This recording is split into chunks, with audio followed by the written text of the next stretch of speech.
Hello student, this is the last video of chapter number 1, exercise 1.4, revisiting rational numbers and their decimal expansions. Last video में हमने irrational number पढ़ा था, यहाँ हम पढ़ने वाले हैं रैशनल नंबर। रैशनल नंबर को P अपॉन Q की फॉर्म में लिखते हैं where Q is not equal to 0। For example 9/4, 1/7, 3/4।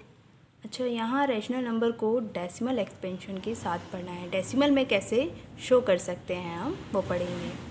So decimal में शो करने के लिए हमें डिवाइड करना पड़ेगा। जैसे 9/4 है तो 4 से हमने 9 को डिवाइड किया, सो हमारा आंसर आता है 2.25। यानी 9/4 को हम 2.25 में ऐसे शो कर सकते हैं, ये भी लिख सकते हैं।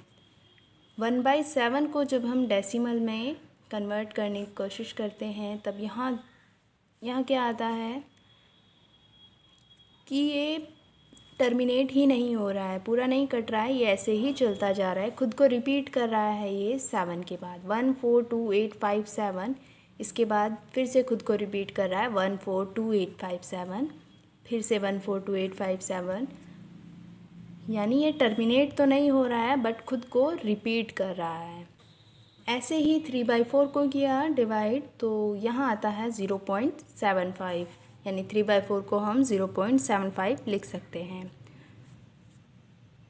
सो जो नंबर टर्मिनेट हो गए, मतलब लास्ट में रिमाइंडर 0 आ गया, उनको हम बोलेंगे टर्मिनेटिंग डेसिमल एक्सपेंशन। और जो खुद को रिपीट कर रहे हैं, जिनके ऊपर बार आ जाता है 1 4 2 8 5 7, इसके बाद ये खुद को रिपीट कर रहा है तो 7 यहाँ तक हम बार लगा देंगे। इसका मतलब 7 के बाद फिर से 1 4 2 8 5 7 ऐसे रिपीट करेगा। उसको बोलेंगे non terminating repeating decimal expansion. और इस केस में क्या बोलेंगे? Terminating decimal expansion. जो भी टर्मिनेटिंग डेसिमल एक्सपेंशन के डिनोमिनेटर हैं उसको हम 2 to the power n, 5 to the power m की फॉर्म में लिख सकते हैं। और जो non terminating repeating decimal expansion के डिनोमिनेटर हैं उनको हम 2 to the power n, 5 to the power m की फॉर्म में नहीं लिख सकते। जैसे यहाँ 7 है, 7 को हम इस फॉर्म में नहीं लिख सकते। और इन दोनों में ये टर्मिनेटिंग डेसिमल है, इन दोनों को हम 2 की पावर 2 में लिख सकते हैं ना। 4 को कैसे लिख सकते हैं? 2 की पावर 2। तो अगर किसी भी डिनोमिनेटर को या तो 2 की पावर में लिख सकते हो, या फिर 5 की पावर में लिख सकते हो, या फिर इन दोनों की पावर में लिख सकते हो, उसको टर्मिनेटिंग डेसिमल एक्सपेंशन कहेंगे। और अगर किसी के डिनोमिनेटर को हम इन फॉर्म में नहीं लिख सकते तो उसको नॉन टर्मिनेटिंग रिपीटिंग क्या बोलेंगे? डेसिमल एक्सपेंशन बोलेंगे। एक्सरसाइज 1.4 से यहाँ लिखा है without actually performing the long division. यानी हमें डिवाइड नहीं करना है। लास्ट में तो हमने कर लिया था, डिनोमिनेटर से न्यूमरेटर को डिवाइड किया, देखा भाई टर्मिनेट हो रही है या नहीं हो रही। टर्मिनेट हो रही है तो टर्मिनेटिंग डेसिमल एक्सपेंशन बोल दिया, और जो खुद को रिपीट कर रही थी बार बार उसे नॉन टर्मिनेटिंग एक्सपेंशन बोला। लेकिन अभी तो लॉन्ग डिवीज़न से नहीं करना है, और हमें ऐसे ही बताना है कि rational number terminating decimal expansion है या non terminating repeating decimal expansion है। तो उसके लिए क्या करेंगे हम? सबसे पहले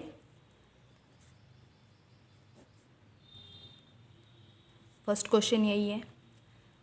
सबसे पहले हम देखेंगे क्या इन दोनों में कोई कॉमन तो नहीं आ रहा, मतलब इसे सिंपलेस्ट फॉर्म में लेके आना है।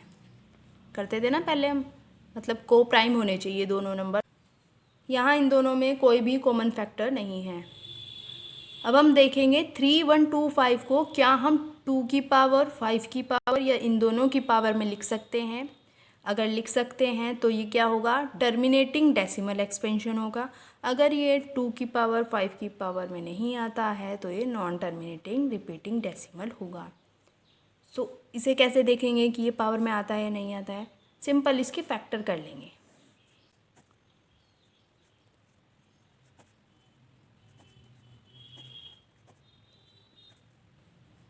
ये आ गए, यानी हम 3125 को क्या लिख सकते हैं, 5 × 5 × 5 × 5 × 5, यानी 1 2 3 4 5, 5 टू द पावर 5 लिख सकते हैं। यहाँ पर q किस फॉर्म में आया, q को हम लिख सकते हैं 2 to the power n and 5 to the power m में। कैसे, 2 की पावर 0 लिख दो, 2 तो है ही नहीं इसमें, 5 की पावर है 5, इस फॉर्म में लिख सकते हैं q को, है ना, यही तो है ये 5 की पावर 5। तो यानी ये कौन सा एक्सपेंशन होगा, टर्मिनेटिंग डेसिमल एक्सपेंशन। क्यों होगा, क्योंकि हम q को 2 to the power n m to the 5 to the power m की फॉर्म में लिख पा रहे हैं। ऐसे ही सेकंड क्वेश्चन है 17/8, इसको देख लेते हैं कि क्या इसमें कोई कॉमन फैक्टर तो नहीं है। तो ये को प्राइम होंगे दोनों। अब देखेंगे हम q को, यानी 8 को कैसे लिख सकते हैं। 8 के भी फैक्टर कर लिए, और यहाँ देखा हमने 17/8 को कैसे लिख सकते हैं हम, 2 टू द पावर 3। तो यहाँ पर भी, इसमें भी q को हम कैसे लिख सकते हैं, 2 टू द पावर 3 और 5 टू द पावर 0, 5 तो है ही नहीं तो पावर 0 होगी, इस फॉर्म में लिख सकते हैं हम। तो यानी ये भी कौन सा एक्सपेंशन होगा, टर्मिनेटिंग डेसिमल एक्सपेंशन। ये कौन सा होगा, टर्मिनेटिंग डेसिमल एक्सपेंशन, ये होगा। ये थर्ड वाले में क्या है, थर्ड क्वेश्चन कौन सा है, 64/455।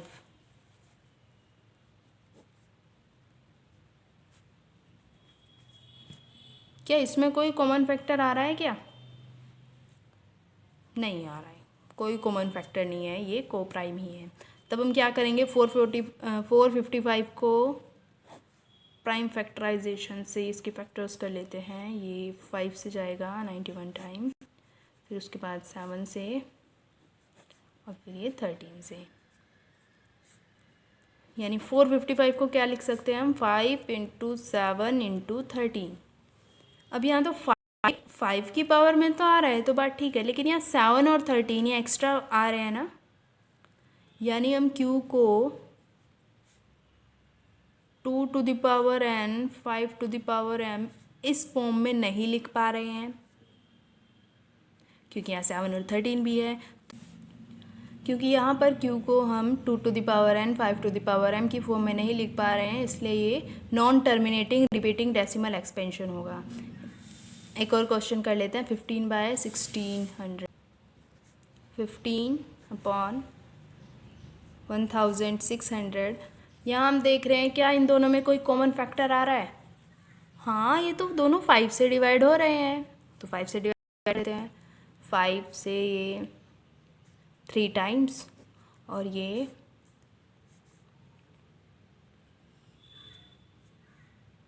यहाँ क्या करेंगे, 320 के प्राइम फैक्टराइजेशन कर लेते हैं। ये 2 से होगा,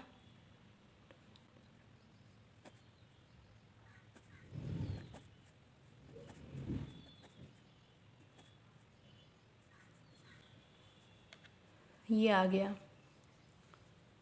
यानी it means that we can write 320 in the form of 2 कितने टाइम्स है, 1 2 3 4 5 6 time and 2 to the power 6, और 5 है 1 टाइम, यानी 5 टू द पावर 1। हम लिख सकते हैं 320 को इस फॉर्म में, यानी यहाँ पर q को हम लिख सकते हैं 2 to the power 6 × 5 to the power 1, इस फॉर्म में लिख सकते हैं। So we can say that this is terminating decimal expansion. Write down the decimal expansion of those rational number in question number 1 above which have terminating decimal expansion।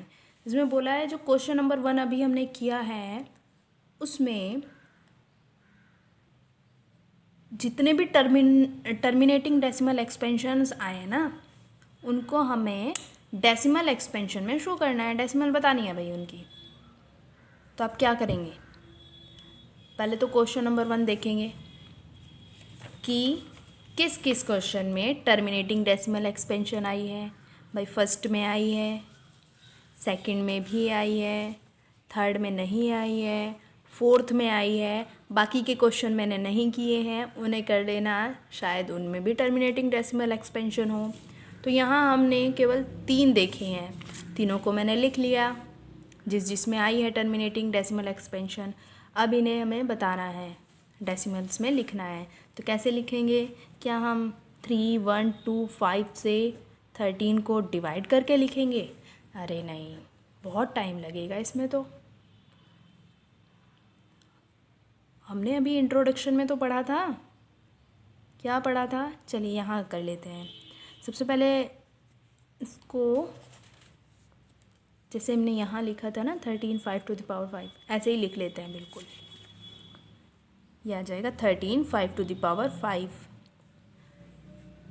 हम एक 5th 6th class से ये चीज़ पढ़ते हुए आ रहे हैं कि किसी के डिनोमिनेटर में अगर 10, 100, 1000 ऐसे 10,000 ऐसे नंबर लिखे रहे ना 10 की पावर में, तो उसमें डेसिमल लगाना बहुत इजी हो जाता है। जैसे ये क्वेश्चन है, तो यहाँ हम एकदम से लिख सकते हैं इसको कि 1 2 3 4, 4 ज़ीरोज़ हैं, यहाँ से 1 2 3 4 यहाँ पॉइंट आ जाएगा, एकदम लग जाएगा डेसिमल।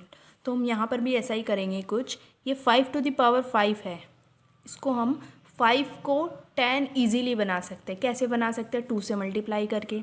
तो 2 से मल्टीप्लाई कर रहे हैं तो दोनों तरफ करनी पड़ेगी, ऊपर नीचे। यहाँ पावर 5 है तो 5 2 टू द पावर 5 से कर देंगे। 13 into 2 to the power 5, 2 to the power 5 होता है 32। यहाँ 5 to the power 5, 2 to the power 5, ये आ जाएगा 5 into 2 to the whole power 5। 13 2 ज़ा 26, कैरी 2, 13 3 ज़ा 39, 40 41, 416, और नीचे आ जाएगा 5 2 ज़ा 10 टू द पावर 5, और 10 टू द पावर 5 को हम लिख सकते हैं 1 2 3 4 5। और इसको हम कैसे लिख रहे हैं? 1 2 3 4 5, 1 2 3 4 5, ये आ जाएगा 0.00416। ये इसका डेसिमल एक्सपेंशन हो गया। ऐसे ही नेक्स्ट क्वेश्चन 17/8, इसको हमने कैसे लिखा था? पहले 17/8 को, 8 को हमने लिखा था 2 to the power 3, 17/2 to the power 3। तो यहाँ पे भी हम नीचे क्या डिनोमिनेटर में 10 बनाएंगे। 10 के लिए हमें क्या चाहिए? 2 के साथ 5 चाहिए, तो 5 की मल्टीप्लाई कर देते हैं ऊपर नीचे दोनों। यहाँ पावर 3 है तो 3 से कर देंगे।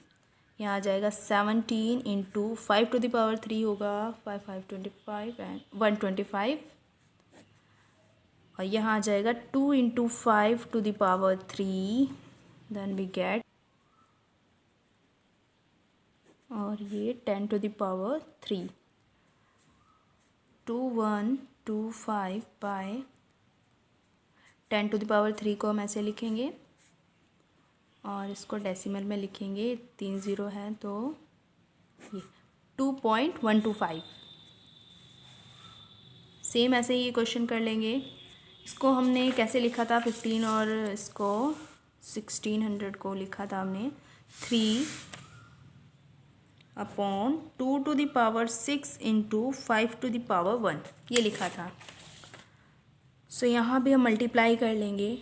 2 टू द पावर 6 है, इसके साथ में हमें चाहिए 5 टू द पावर 6, 1 पावर पहले से ही है, मतलब 5 टू द पावर 5 और 5 टू द पावर 5 से मल्टीप्लाई और डिवाइड करेंगे। यहाँ आ जाएगा 3 इंटू 5 टू द पावर 5, नीचे आ जाएगा 2 टू द पावर 6 इंटू, ये दोनों आ जाएंगे 5 टू द पावर 6, और 5 टू द पावर 5 कितना होगा? 3125, और ये आ गया। यहाँ 6 ज़ीरो थी डिनोमिनेटर में, हमने यहाँ से 6 डिजिट के बाद पॉइंट लगाया। 15/1600 को ये कन्वर्ट कर दिया डेसिमल में। अब करते हैं थर्ड क्वेश्चन। थर्ड में क्या है? The following real numbers have decimal expansion as given below. कुछ रियल नंबर्स दिए हैं हमें नीचे डेसिमल एक्सपेंशन की फॉर्म में। इन ईच केस हर केस में हमें डिसाइड करना है कि वो रैशनल है या नहीं है। इफ़ दे आर रैशनल, और अगर रैशनल होते हैं, end of the form P upon Q की फॉर्म में लिखे जाएंगे रैशनल होंगे तो। What can you say about the prime factors of Q? तुम्हें बताने हैं कि क्यू के प्राइम फैक्टर क्या होंगे। ये 3 क्वेश्चन हैं। फर्स्ट क्वेश्चन में हमें दिख रहा है कि ये टर्मिनेटिंग डेसिमल एक्सपेंशन है। सबसे पहली बात तो ये रैशनल होगा, ये भी रैशनल होगा क्योंकि ये खुद को रिपीट कर रहा है। ये non terminating repeating decimal expansion होगा और ये टर्मिनेटिंग डेसिमल एक्सपेंशन होगा। दोनों रैशनल होंगे, बस ये सेकंड वाला जो है केवल ये ही इरेशनल होगा। क्यों होगा इरेशनल? क्योंकि ना तो ये टर्मिनेट हो रहा है ना खुद को रिपीट कर रहा है, इसलिए ये होगा इरेशनल। सो रैशनल को हम पी अपॉन क्यू की फॉर्म में लिख सकते हैं। टर्मिनेटिंग डेसिमल एक्सपेंशन में क्यू की फॉर्म क्या होती है? 2 to the power n 5 to the power m। So first case में क्यू के फैक्टर कैसे होंगे, प्राइम फैक्टर कैसे होंगे? 2 to the power n 5 to the power m। इस फॉर्म में हम क्यू को लिख सकते हैं। सेकंड तो इरेशनल है, ये पी अपॉन क्यू की फॉर्म में ही नहीं लिखा जाएगा। सो हम क्यू के प्राइम फैक्टर कैसे बता सकते हैं? थर्ड केस में ये non terminating repeating decimal expansion है। इसका मतलब Q 2 to the power n 5 to the power m की फॉर्म में नहीं लिखा जाएगा, बाकी किसी भी फॉर्म में हो सकता है, बस इस फॉर्म में वो नहीं होगा। सो यहाँ आपका चैप्टर कंप्लीट हो जाता है। Thanks for watching. आपको कुछ भी पूछना हो तो प्लीज़ कमेंट करें।